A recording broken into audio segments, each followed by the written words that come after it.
Good morning class. आज हम लोग जनरल इक्विलिब्रियम का बचा हुआ जो हिस्सा रह गया था उसके बारे में बात करेंगे। In the last class we discussed about general equilibrium and the most important model in general equilibrium that was 2x2x2 model, और आज उसके आगे की कंडीशंस समझेंगे और जनरल इक्विलिब्रियम से जुड़ा हुआ एक जो सबसे ज़्यादा महत्वपूर्ण कंसेप्ट है वो एक्सेस डिमांड फंक्शन, उसके बारे में पढ़ेंगे। So we will talk about the general equilibrium with reference to excess demand function. So let us understand what we are trying to do. This slide is a recap from the last class. जो हम लोगों ने last class में general equilibrium के बारे में बात करी थी उसी को वापस से हम यहाँ दोहरा रहे हैं। हमने ये कहा था कि general equilibrium model is proposed by Walras का दिया हुआ है ये model, and it is popularly known as 2x2x2 model. और 2x2x2 मॉडल क्यों कह रहे हैं? Because there are 2 firms, 2 consumers and 2 factors of production. तो सामान्य संतुलन की वह व्यवस्था जिसमें 2 उपभोक्ता हैं, 2 वस्तुएं हैं और 2 उत्पादन के साधन हैं, उस व्यवस्था को हम 2x2x2 मॉडल के नाम से जानते हैं, जो कि वॉलरा का दिया हुआ है।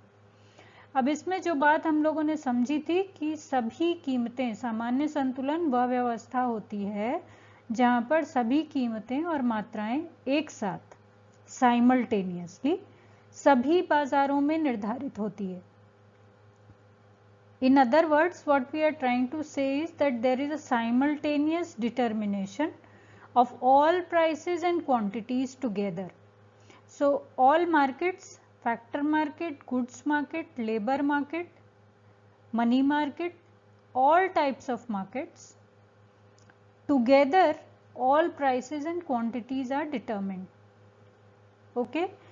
Second thing which we understood last time was number of markets are equal to number of commodities and factors of production. हमने ये बात करी थी कि जितने बाजार होंगे उनकी संख्या निर्भर करेगी कि इस व्यवस्था में कितनी वस्तुएं हैं और कितने उत्पादन के साधन हैं। तो जितने वस्तुएं और साधनों की संख्या होगी कुल मिला के उतने ही बाजार होंगे। जैसे 2 वस्तुएं हैं आपने कहा, तो 2 वस्तुओं के 2 बाजार होंगे, X वस्तु और Y वस्तु दोनों का बाजार, और 2 साधन हैं। तो 2 साधन कौन कौन से हैं? श्रम और पूंजी, labour and capital.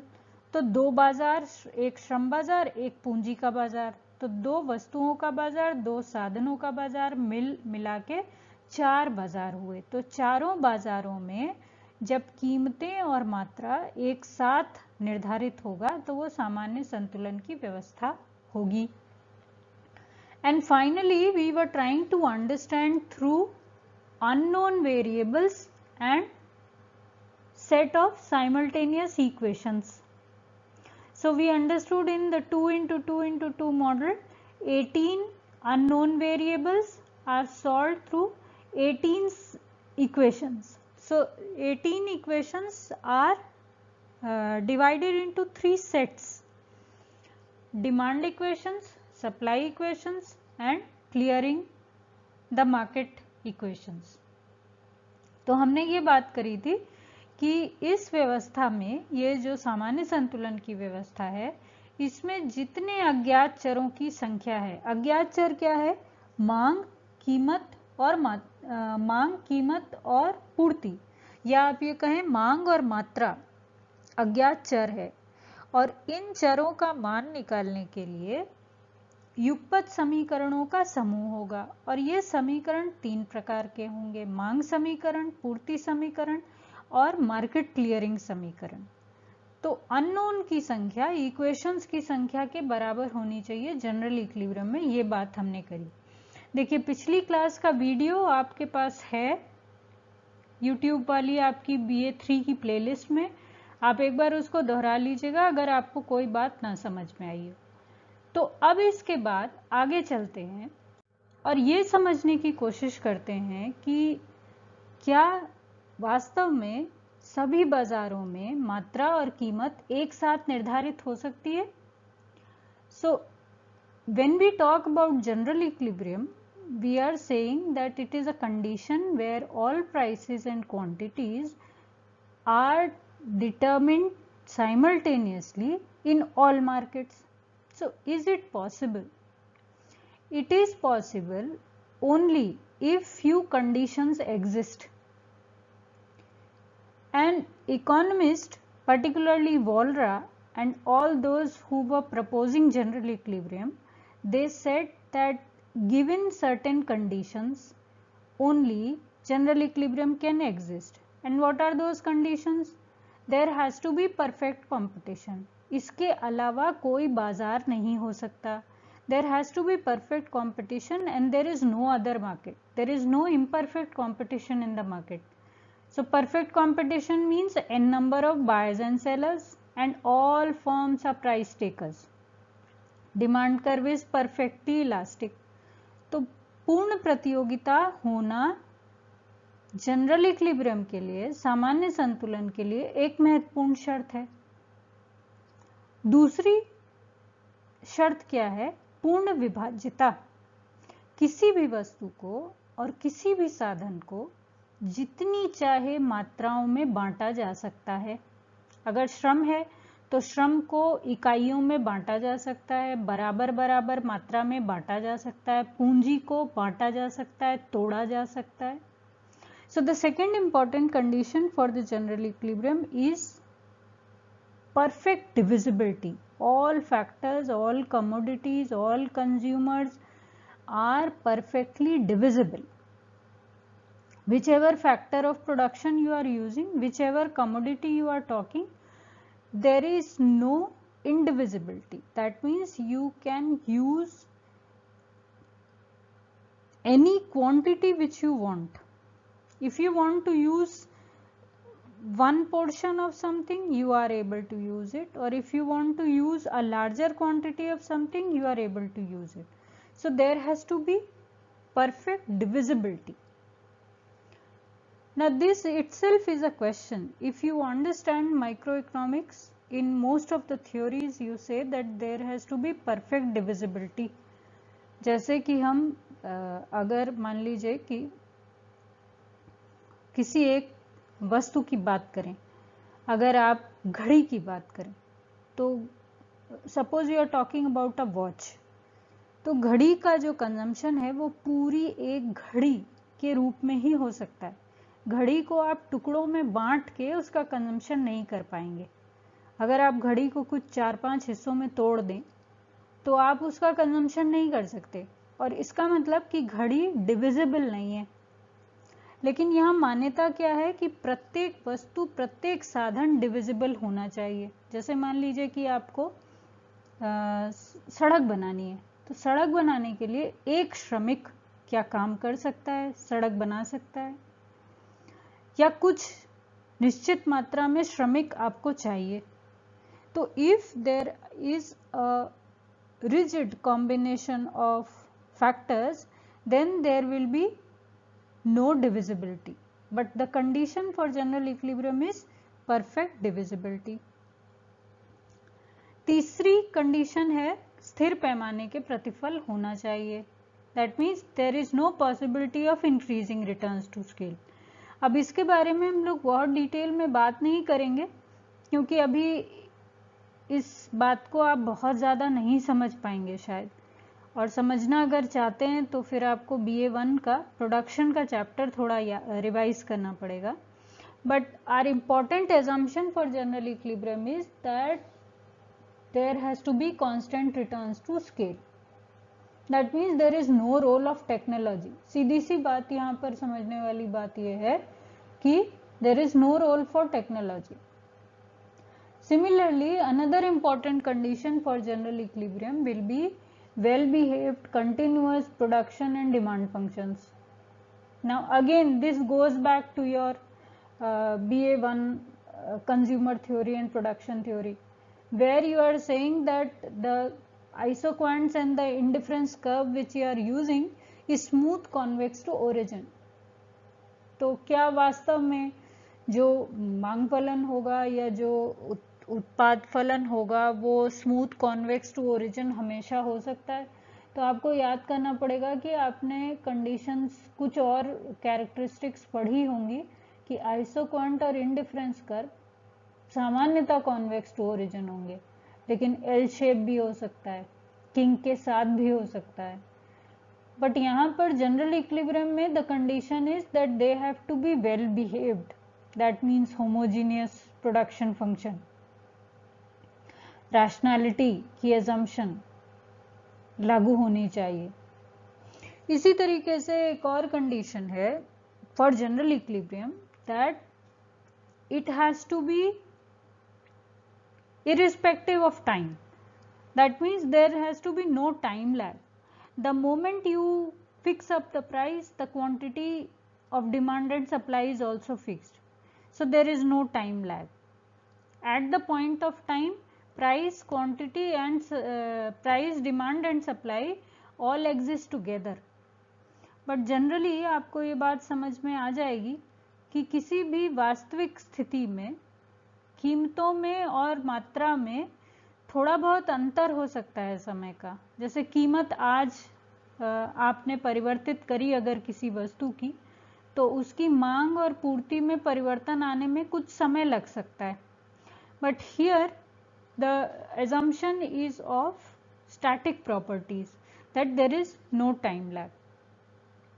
So these are few conditions which are required, then only there will be general equilibrium.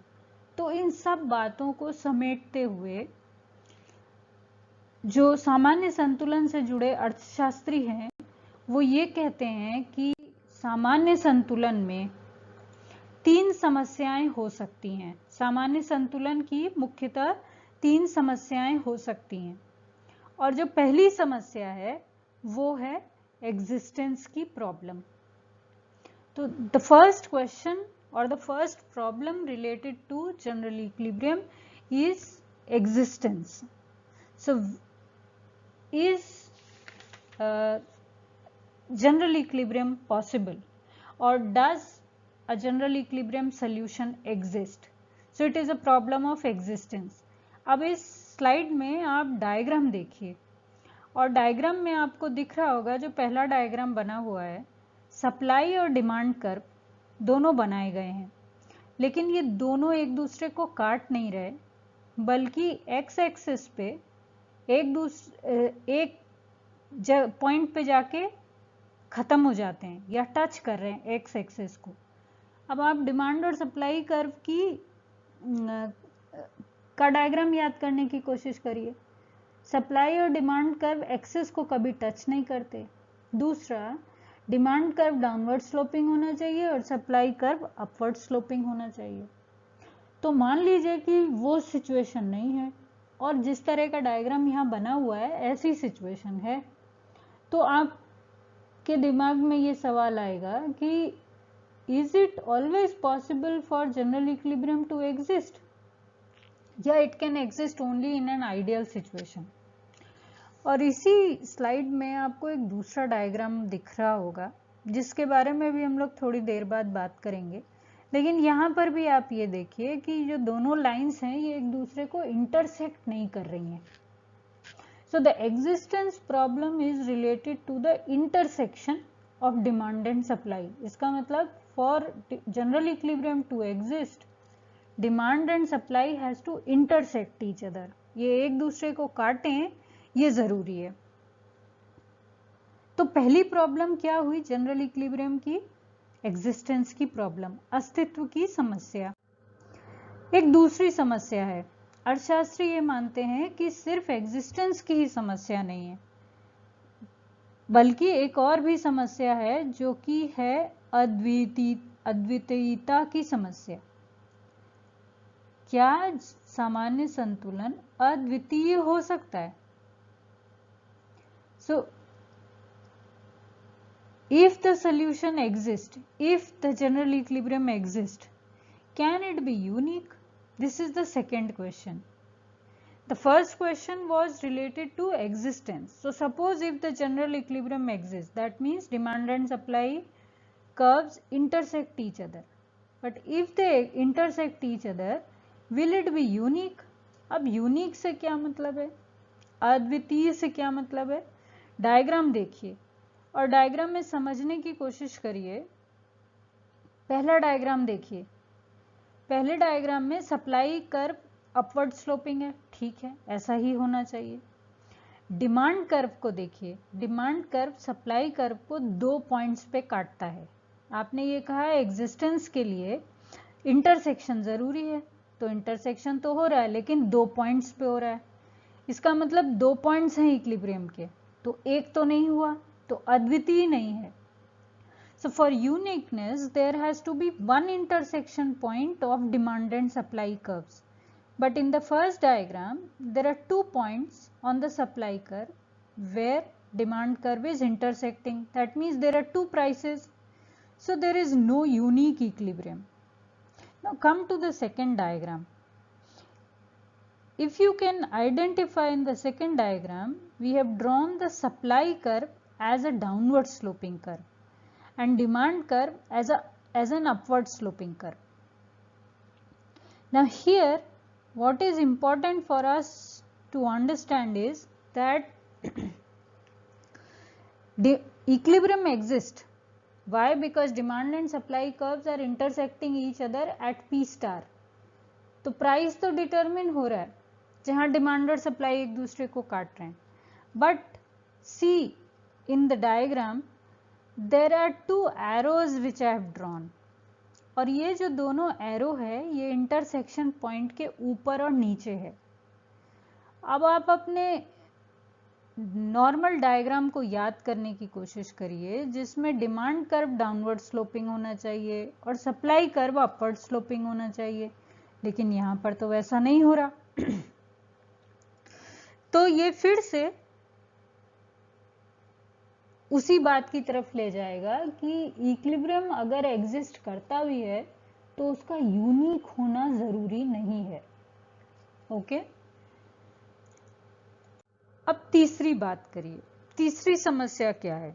तीसरी प्रमुख समस्या स्टेबिलिटी की है कि अगर इक्विलिब्रियम एग्जिस्ट करता है तो क्या वो स्टेबल होगा? स्टेबल कब होगा? स्टेबल तब होगा जब डिमांड कर्व डाउनवर्ड स्लोपिंग और सप्लाई कर्व अपवर्ड स्लोपिंग हो. अब यहां पर आप देखिए, इस डायग्राम को ध्यान देने की कोशिश कीजिए. जब आप कहते हैं कि सप्लाई कर्व अपवर्ड स्लोपिंग है और डिमांड कर्व डाउनवर्ड स्लोपिंग है, तो ऐसी सिचुएशन में ये जो इक्विलिब्रियम पॉइंट बनेगा आपका जहां दोनों का इंटरसेक्शन हो रहा है, now this point will be such that above this point there will be a downward pressure on the prices and below this point there will be a upward pressure on the prices. Now if you go back to your previous diagram,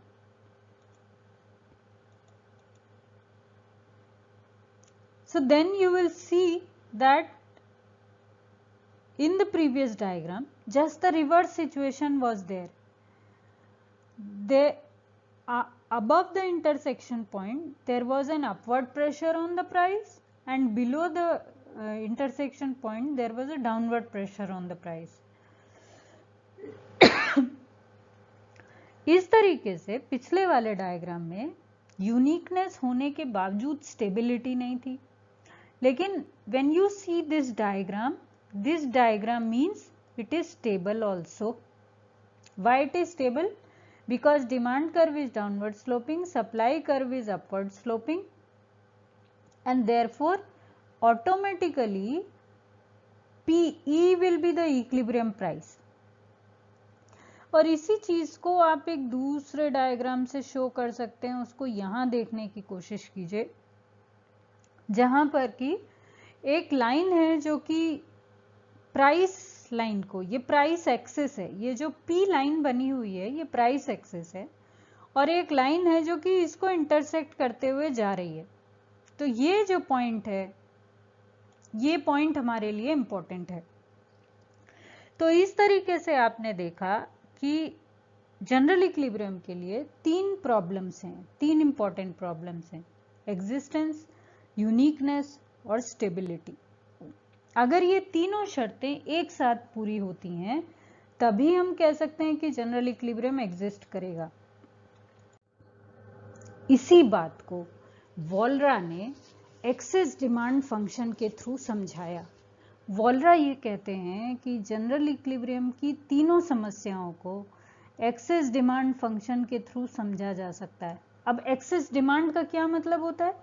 excess demand का मतलब है किसी समय में किसी एक दिए हुए प्राइस पे अगर डिमांड सप्लाई से ज्यादा है तो वो सिचुएशन एक्सेस डिमांड की कहलाएगी, अतिरेक मांग, ठीक है।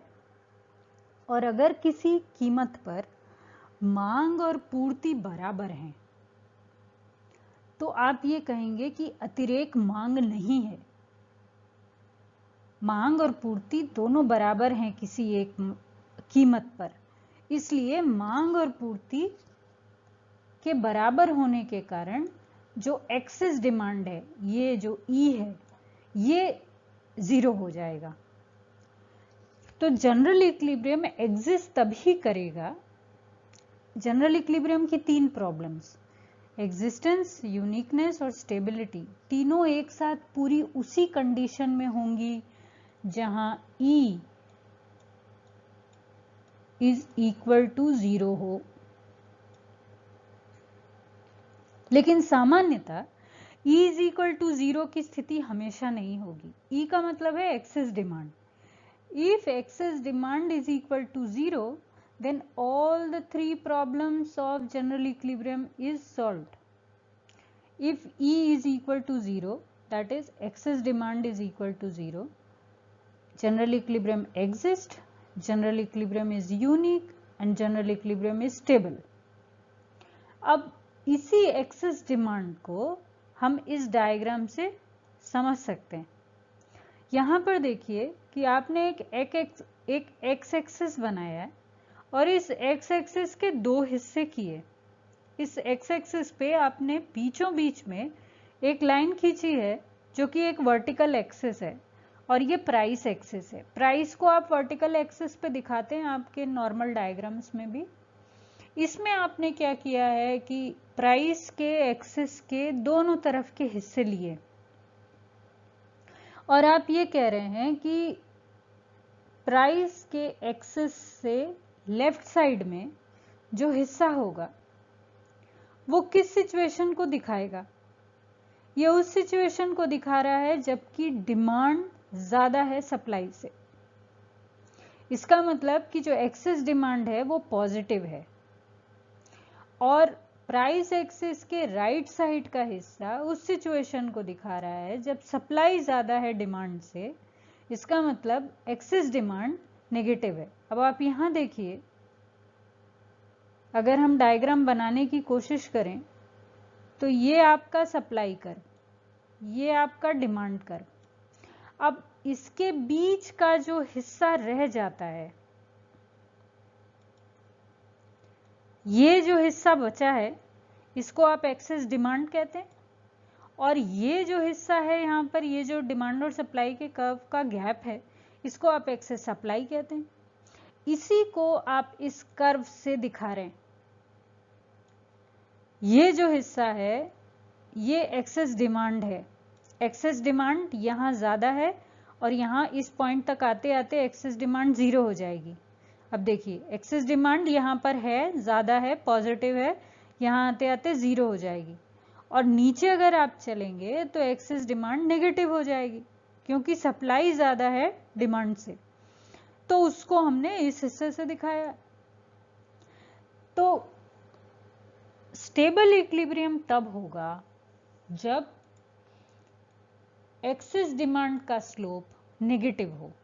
इसका मतलब एक्सेस डिमांड नेगेटिव होनी चाहिए, 0 से कम होनी चाहिए। इसका मतलब इस सिचुएशन में होना चाहिए।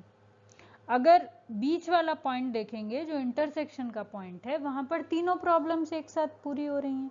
लेकिन स्टेबल इक्विलिब्रियम कहां पर है? जब एक्सेस डिमांड कर्व का स्लोप इस तरीके से हो, नीचे की तरफ गिरता हुआ हो। उसी की तुलना में ये दूसरा आप डायग्राम देखिए जो कि गलत है, जो कि जनरल इक्विलिब्रियम की कंडीशंस को पूरा नहीं कर रहा। क्यों नहीं कर रहा? क्योंकि इसमें जो एक्सेस डिमांड कर्व का पॉइंट है वो ऊपर की तरफ जाता हुआ है, धनात्मक ढाल वाला है। इसका मतलब कि स्लोप ग्रेटर देन 0 है। स्लोप ग्रेटर देन 0 का क्या मतलब है? कि सप्लाई कर्व डाउनवर्ड स्लोपिंग है और डिमांड कर्व अपवर्ड स्लोपिंग है।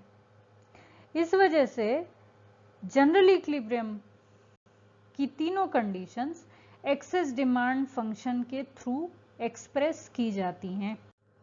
तो आप अगर इसका कंक्लूजन निकालने की कोशिश करें तो आप ये कह सकते हैं कि डिमांड और सप्लाई कर्व अगर किसी एक पॉजिटिव प्राइस पे इंटरसेक्ट करते हैं तो जनरल इक्विलिब्रियम एग्जिस्ट कर सकता है। तो जो पहली प्रॉब्लम थी एग्जिस्टेंस की प्रॉब्लम, वो सॉल्व तब हो सकती है जबकि डिमांड और सप्लाई कर्व एक पॉजिटिव प्राइस पे इंटरसेक्ट करें। इसका मतलब कि एक्स एक्सिस से नीचे इक्विलिब्रियम नहीं हो सकता। अगर हम उसको बनाने की कोशिश करें, देखिए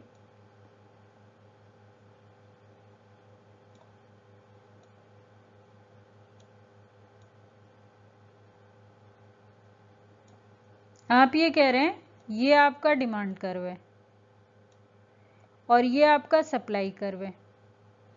यूजुअल शेप में है। क्यों यूजुअल शेप में है? क्योंकि डिमांड कर्व डाउनवर्ड स्लोपिंग है और सप्लाई कर्व अपवर्ड स्लोपिंग है। लेकिन इनका इंटरसेक्शन कहां हो रहा है? देखिए इस पॉइंट पे हो रहा है। किस पॉइंट पे हो रहा है? ये जो एक्सेस है ये 0। इसका मतलब प्राइस तो 0 है यहां पर। या एक और डायग्राम बनाने की कोशिश करें।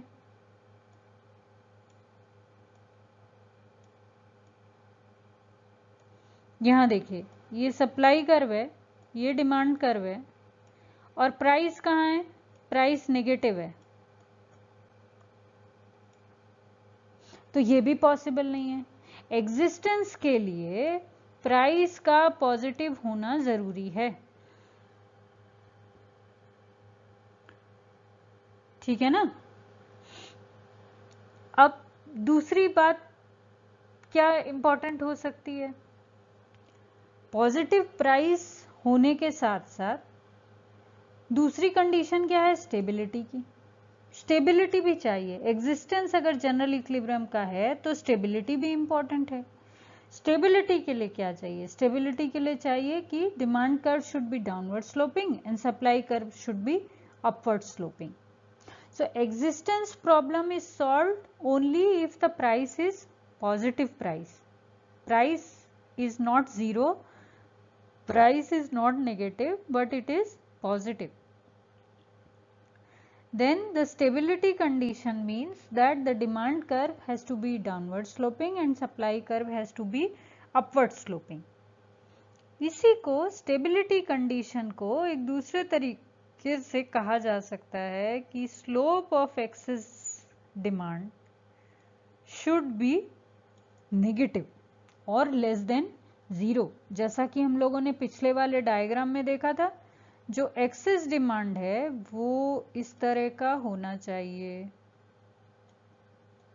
ये एक्सेस डिमांड है और ये इंटरसेक्ट कर रहा है यहां पर. ऐसी सिचुएशन में आप कहेंगे कि ये जो स्लोप है ये लेस देन 0 है.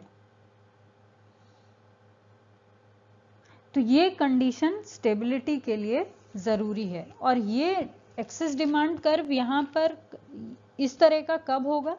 जब डिमांड और सप्लाई कर्व नॉर्मली इस शेप में होंगे. ठीक है. तीसरी प्रॉब्लम जनरल इक्विलिब्रियम की जो कि यूनिकनेस थी, वो यूनिकनेस कब हो सकती है? यूनिकनेस सिर्फ एक ही पॉइंट पे हो सकती है जहां स्लोप ऑफ एक्सेस डिमांड 0 हो। स्लोप ऑफ एक्सेस डिमांड 0 कहां पर है? इस पॉइंट पे, ये जहां पर आपका excess demand curve price axis को काट रहा है। तो जिस पॉइंट पे प्राइस एक्सेस को एक्सेस डिमांड कर्व काट रहा है वहां पर एक्सेस डिमांड 0 है, तो वहां यूनिकनेस हो सकती है। So what is important for us to understand is that general equilibrium has three problems. General equilibrium can exist only if three conditions are fulfilled. One is existence problem, the second is uniqueness problem, and the third is stability problem. And all three together depend on slope of excess demand curve. Okay, so excess demand curve is a concept which explains the slope of demand and supply curve. So if demand curve is downward sloping and supply curve is upward sloping, then only we get an excess demand curve whose slope is negative.